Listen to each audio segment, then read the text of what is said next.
বর্তমানে কেউ অন্যায় করলে তাকে আর গালি দেওয়ার প্রয়োজন হয় না, তাকে বোতল বললেই সে অপমানিত ফিল হয়।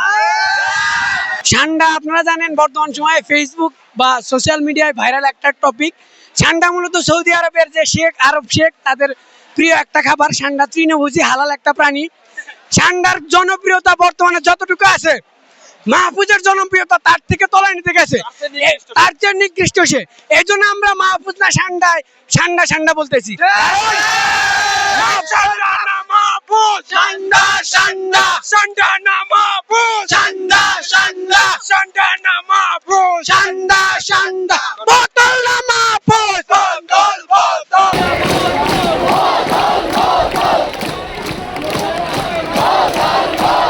আমরা এই বক্তব্য দিচ্ছি কারণ আমাদের একদম যৌক্তিক আন্দোলন, সে এসে আমাদের যৌক্তিক আন্দোলন সবচেয়ে বাধাগ্রস্ত করছে।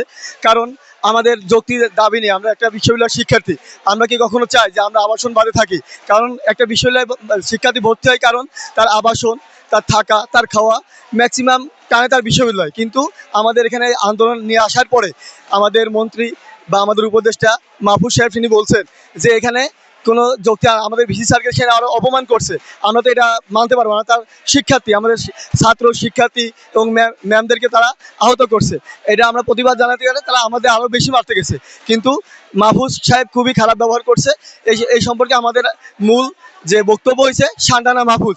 আমরা এখনো বলবো যে বোতল না মাহফুজ, বোতল বোতল, ঠান্ডা না মাহফুজ, ঠান্ডা ঠান্ডা।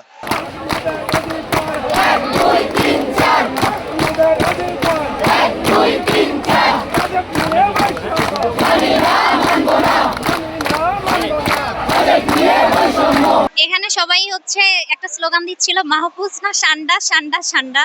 এখানে হচ্ছে বোতল কাণ্ডের জন্যই মূলত বিষয়টা। বোতল যে নিক্ষেপ করা হয়েছিল ওখানে কিন্তু খুব বেশি পানি ছিল না, বা খুব বেশি প্লাস্টিকের বোতল, খুব বেশি আঘাত পাওয়ার কথা না, কিন্তু ওইটা নিয়ে অনেক বেশি বাড়াবাড়ি করতেছিল, সিটি স্ক্যান করতেছিল। তো একটু ট্রলের জন্য আর শিক্ষার্থীরা মজা হিসেবে এটা নিচ্ছে। বোতল না মাহফুজ, বোতল বোতল, ঠান্ডা না মাহফুজ, ঠান্ডা ঠান্ডা, ঠান্ডা না মাহফুজ, ঠান্ডা ঠান্ডা।